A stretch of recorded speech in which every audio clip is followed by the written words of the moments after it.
get to the transition pictures for Roy Cohn.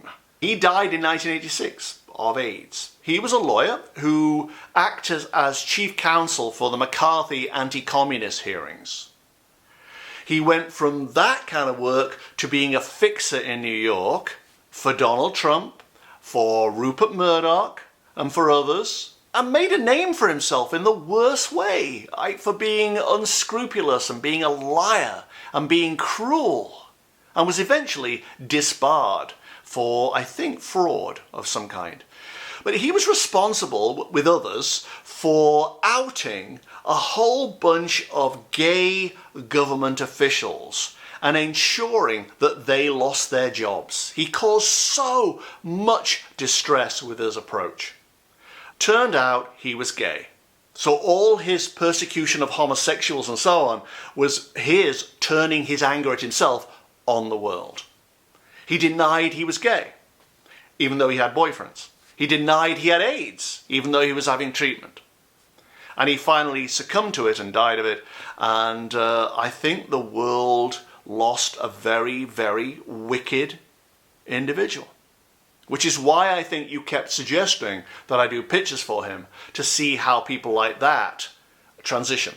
When I initially went into the pictures a week and a half ago, I wandered around this metaphorical cave place that I always see when I do this.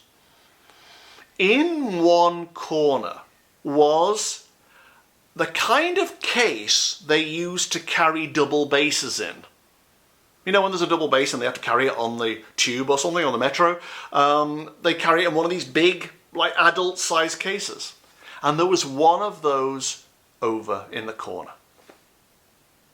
As I watched, it cracked open slightly. And he fell out. Oh my God, was this guy pooped. Oh, he had no energy. Plus he was humbled by the experience of dying, I think. It was almost like, I am all-powerful. I've ruined hundreds of lives. How can I die?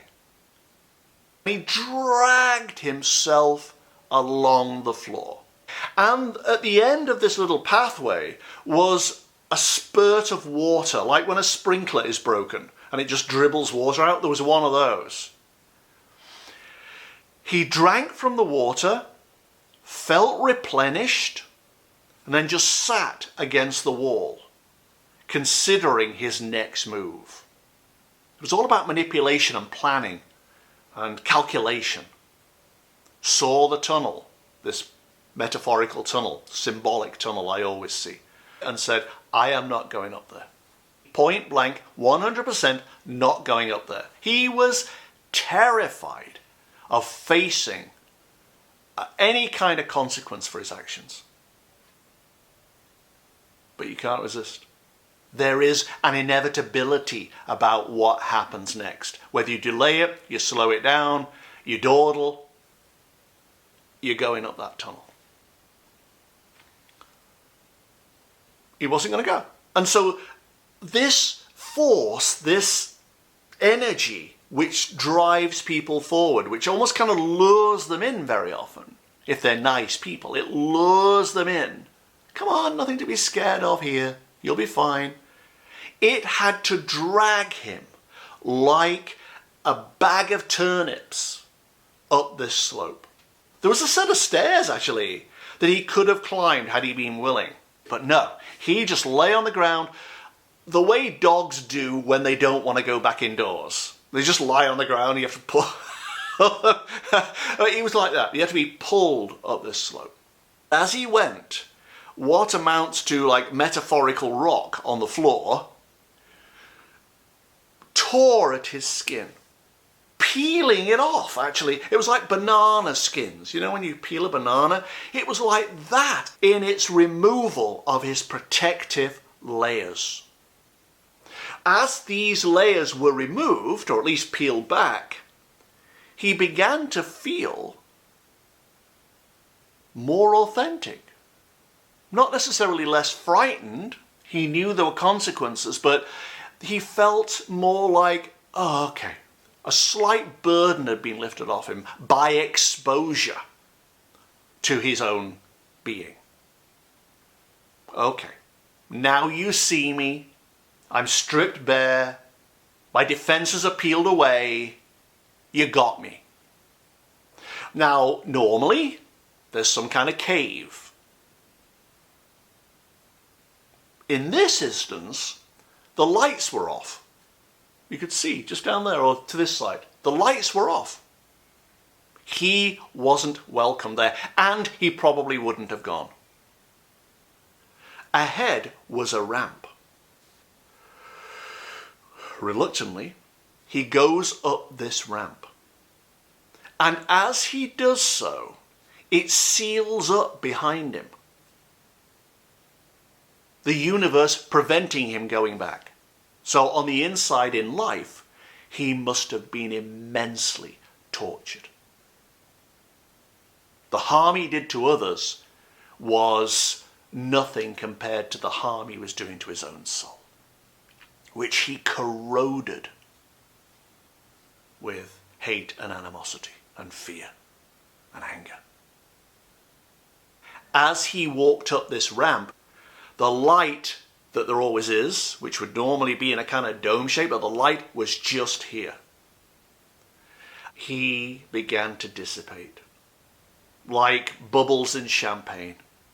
His legs kept on walking, his thighs disappeared, his knees disappeared, his shins disappeared, and his feet disappeared, and he was gone.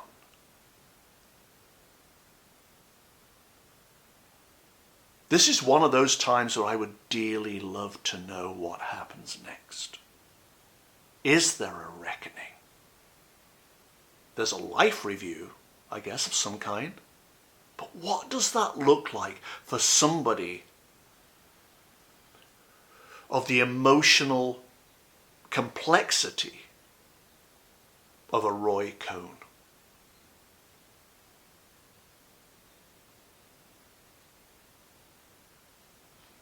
This peeling process reinforced the idea that the universe wants us at our most vulnerable and authentic. It doesn't want our fears, it doesn't want our control, it doesn't want our calculations, our plans. Those are human things. We leave those behind. That's the ego protecting itself. It wants us pure and open and loving and kind and compassionate. All the things that are on the path of higher intention. Whatever happened to this guy along the way that put this crust around his heart and caused his soul to be so corroded that it allowed him to harm others and lie constantly and behave in a despicable way. Whatever had caused that, it must have been horrendous. And I just felt sorry for the child that had grown into this man. And yet, the universe is not about judgment, it's not about retribution. There is no judgment day. It is simply about restoring balance. And this was a man who was right out of balance and was checked. He died at the age of 59. But the universal love that awaits us, the unconditional love, does not distinguish between what we as humans consider good or evil. Everybody, even the Roy Cohns of this world, get their fair share of love, kindness, compassion, forgiveness, and understanding. It's reassuring to know, but it hardly makes up for what he did. That's it. That's Roy Cohn. Thank you very much for watching. I really appreciate it. Subscribe, like, share. Follow me on Twitter if you like a Cash Peters. That'd be great. Otherwise, I'll see you soon, guys. Bye-bye.